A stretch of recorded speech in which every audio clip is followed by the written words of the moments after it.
जय Hind everyone, welcome to the lap of law.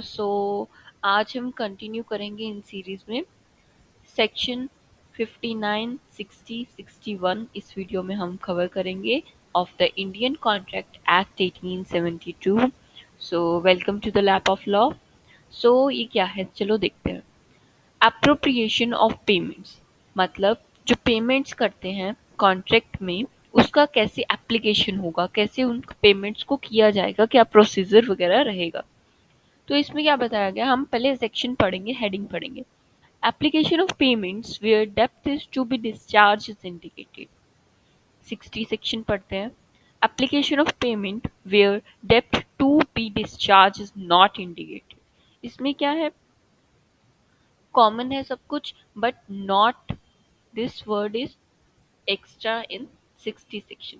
तो इसमें क्या है कि एप्लीकेशन ऑफ पेमेंट मतलब पेमेंट कैसे करना है, उसका प्रोसेस दिया जाए जहाँ पर हमें कोई डेप्थ को पे करना है।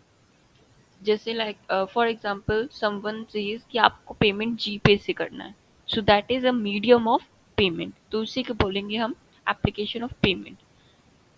एक में क्या होता है कि इंडिकेट किया जाता है कि हाँ, यही पेमेंट, इसी चीज का पेमेंट, इसी ए गुड्स का पेमेंट हम इस मीडियम से करेंगे, that is indicated.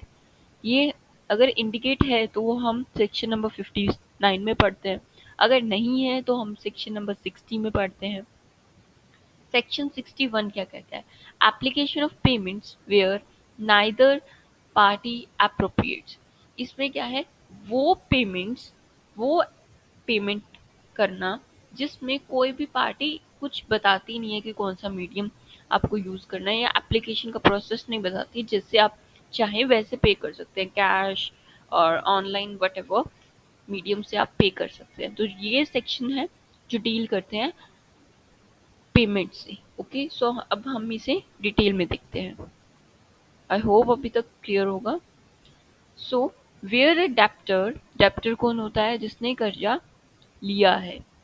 Owning several distinct debts to one person makes a payment to him either with express intimation। इसमें क्या बताया कि एक डेप्टर है, एक पर्सन है जिसने दूसरे पर्सन से लोन लिया है, वो जिससे लोन लिया है उसे पेमेंट करता है, या तो वो एक्सप्रेस करके बता सकता है कि हाँ, मैंने ये आपको पेमेंट कर दिया, या फिर कुछ सर्कमस्टांसेस ऐसे ही हैं कि जो अप्लाई होता है बिना बोले, या फिर किसी गेस्चर में वो पेमेंट करता है, तो दैट इज उस पेमेंट को माना जाएगा, अप्लाइड होगा वो to the discharge of some particular डेप्थ, उस डेप्थ की भरपाई के लिए। फॉर एग्जाम्पल आगे देखते हैं, the payment if accepted must be implied accordingly.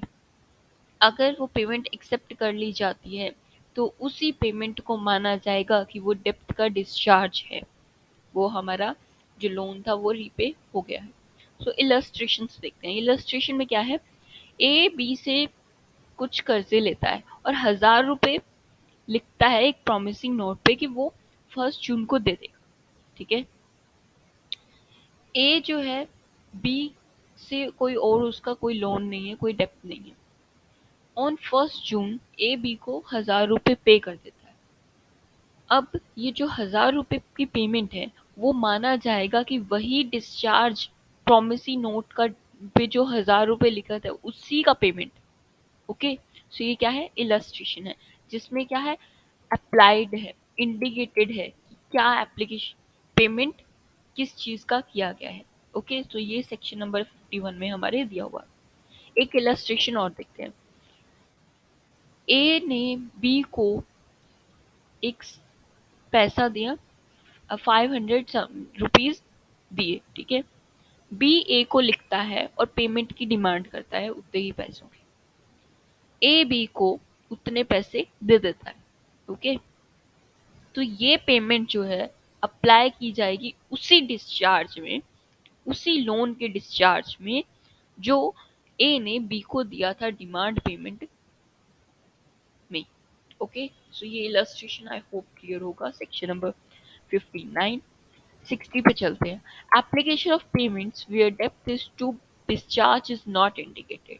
इसमें हमें ये इंडिकेट नहीं किया जाता कि वो डिस्चार्ज हो गया है पेमेंट या नहीं। ठीक है, जैसे वो प्रोमिसरी नोट का था ना, अभी हमने इलस्ट्रेशन में पढ़ा, इसमें डिमांड पेमेंट था। ठीक है, लेकिन इसमें क्या होता है, कुछ भी नहीं होता है। तो इसे डिटेल में पढ़ते हैं कि ऐसी सिचुएशंस को कैसे सॉल्व करेंगे। व्हेन द डेप्टर हैज और omitted to intimate and there are no other circumstances indicating to which depth the payment is to be applied, and the creditor may apply it on his discretion to any lawful debt actually due and payable to him from the debtor, where its recovery is or is not barred by the law in force for the time being as to the limitation of suits. इसमें क्या है, अगर ए है, for example ए है Depp, उसने B को Depp दिया, कर्जा दिया, बी उसे पेमेंट कर देता है ए को। ठीक है, अब बी जो है उसने ये नहीं बताया कि मैं ये कौन से वाले लोन का पेमेंट कर रहा हूँ। इसमें क्या होगा, जो ए है वो अपनी मर्जी से जो भी उसका पेमेंट ड्यू होगा या फिर जो उसको बी ने देना था पैसा, वो कोई भी लॉफुल डेप्थ को उसका डिस्क्रिशन, अपना डिस्क्रिशन है कि वो एक्सेप्ट कर सकता है। ठीक है, ओके, सो ये था जहां पर एप्लीकेशन ऑफ पेमेंट्स को इंडिकेट नहीं किया जा सकता। अब चलते हैं सेक्शन नंबर 61 की तरफ, application of payments where neither party appropriates. इसमें जो एप्लीकेशन का पेमेंट कैसे होगा या फिर क्या है, ये सब कुछ इंडिकेट नहीं किया जाता। ठीक है, लाइक फॉर एग्जांपल हम रिलेटिव्स में किसी को मनी देते हैं, लेंट करते हैं, उसके पार्टीज जो है वो इतना कई बार क्या होता है कि डिसाइड नहीं करती कि कब पैसा वापस देना है, किस टाइम पे देना है, क्या है। तो वो क्या होता है, वो इसमें सेक्शन नंबर 61 में इंक्लूड होते हैं। Where neither party makes any appropriation, the payment shall be applied in discharge of the debts in time, order of time, whether they are or they are not barred by the law in force for the time being as to the limitation of suits। इसमें क्या होता है कि एक payment अगर आप किसी A for example, ए ने बी को पेमेंट लोन दिया, बी ए को पेमेंट कब तक करेगा, एक रीजनेबल टाइम के अंदर उसे पेमेंट करना पड़ेगा, और एक रीजनेबल टाइम के अंदर ही अगर बी पेमेंट नहीं करता है तो ए को सूट करने का, केस करने का, कोर्ट में जाने का हक है। ओके, अगर वो लिमिटेशन ऑफ सूट्स के टाइम से आगे चल जाता है तब ये नहीं होगा। If the debts are of equal standing, the payment shall be applied in discharge of is proportionally। अगर एक ही पर्सन ने दो जनों को पार्टनरशिप में डेप्ट दिया है, कर्जा दिया है, तो वो जो पेमेंट है उसका भी प्रोपोर्शनली ही करना पड़ेगा। फॉर एग्जाम्पल 100 रुपीज़ किसी को लेंड किए हैं, टू पार्टनर्स हैं, तो उन्हें 50-50 देने पड़ेंगे, प्रोपोर्शनली देने पड़ेंगे। सो ये हमारा सेक्शन नंबर 61 कहता है।